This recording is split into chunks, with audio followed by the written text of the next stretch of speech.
Meskipun lewat baptis, orang Katolik telah menjadi manusia baru, toh ia masih mungkin jatuh ke dalam dosa. Namun, belas kasih dan kerahiman Allah lebih besar daripada semua dosa dan kesalahan kita. Ia bahkan menawarkan kepada mereka yang jatuh ke dalam dosa setelah dibaptis, kemungkinan lain untuk suatu perubahan hidup dan rahmat. Inilah sakramen tobat, juga dikenal dengan nama sakramen pengampunan dosa atau rekonsiliasi. Santo Ambrosius mengatakan ada dua macam pertobatan. Di dalam gereja ada air dan air mata, air pembaptisan dan air mata pertobatan. Mereka yang menerima sakramen tobat memperoleh pengampunan dari belas kasihan Allah dan sekaligus mereka didamaikan dengan gereja. Untuk menerima sakramen tobat, orang Katolik harus mengakukan dosanya kepada seorang imam yang bertindak atas nama Kristus, in persona Christi. Atas kuasa yang diberikan Yesus kepadanya, seorang imam mendengarkan pengakuan, memberikan bimbingan serta silih yang pantas atas dosa, dan di atas semuanya itu memberikan pengampunan dosa yang lazim disebut absolusi. Dasar dari kuasa pengampunan ini berasal dari Injil Yohanes pasal 20 ayat 19 sampai dengan 23. Ketika Yesus menampakkan diri kepada para rasul sesudah bangkit dari kematian, Ia memberikan kuasa tersebut kepada mereka.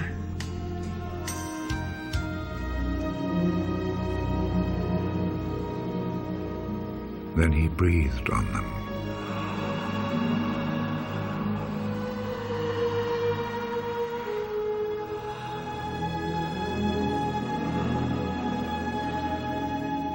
Receive the Holy Spirit. If you forgive people's sins, they are forgiven. If you do not forgive them,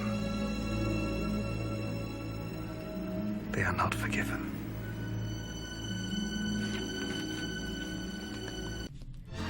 Atas dasar itulah, para rasul dan pengganti-penggantinya, yakni para uskup dan imam, menjadi perpanjangan tangan kuasa Yesus untuk mengampuni. Hal penting yang perlu diingat bagi umat yang hendak menerima sakramen tobat, pusat perhatian harus ditujukan pada Kristus dan bukan dirinya. Oleh karena itu, ketika kita masuk ke kamar pengakuan, pertama-tama kita tidak perlu risau dengan dosa-dosa kita atau merasa malu dan takut untuk mengakukan dosa, melainkan hati kita harus dipenuhi rasa syukur karena lewat Yesus kasih Allah selalu tercurah kepada kita. Dalam wawancara di Oase Rohani Katolik, Uskup Agung Jakarta, Monsinyur Ignatius Suharyo menandaskan pentingnya mengakui kasih Allah sebelum menyatakan dosa-dosa kita. Nah, ketika orang masuk dengan kesadaran bahwa saya akan menerima sakramen tobat, sakramen rekonsiliasi, atas dasar kerahiman Allah yang Maha Rahim, suasananya berbeda bukan main. Jadi, kalau saya melakukan menerima sakramen tobat, saya tidak langsung tembak dosa saya apa. Misalnya ya, saya memberikan contoh, saya sudah sakramen tobat yang terakhir, saya terima sekitar 1 bulan yang lalu. Selama masa 1 bulan ini saya merasa sungguh baiklah Tuhan itu.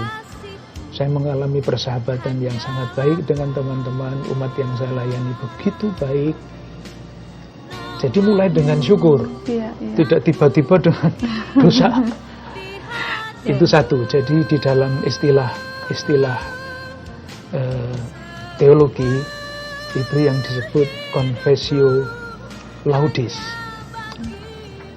laudis itu syukur. Jadi mulai dengan bukan confessio peccati, bukan pengakuan dosa, tapi mulai dengan pengakuan syukur. Baru sesudah itu, rumusannya bagi saya biasanya, kendati saya mengalami kebaikan Tuhan yang begitu besar, saya tidak mampu untuk menanggapi rahmat itu sebaik-baiknya. Barulah saya sampaikan apa kegagalan-kegagalan saya. Ya. Itu yang namanya confessio vitae, pengakuan hidup. Saya gagal di dalam hidup saya. Tapi tidak selesai sampai di situ. Ya. Masih ada langkah yang ketiga, yaitu yang namanya confessio fidei, pengakuan iman.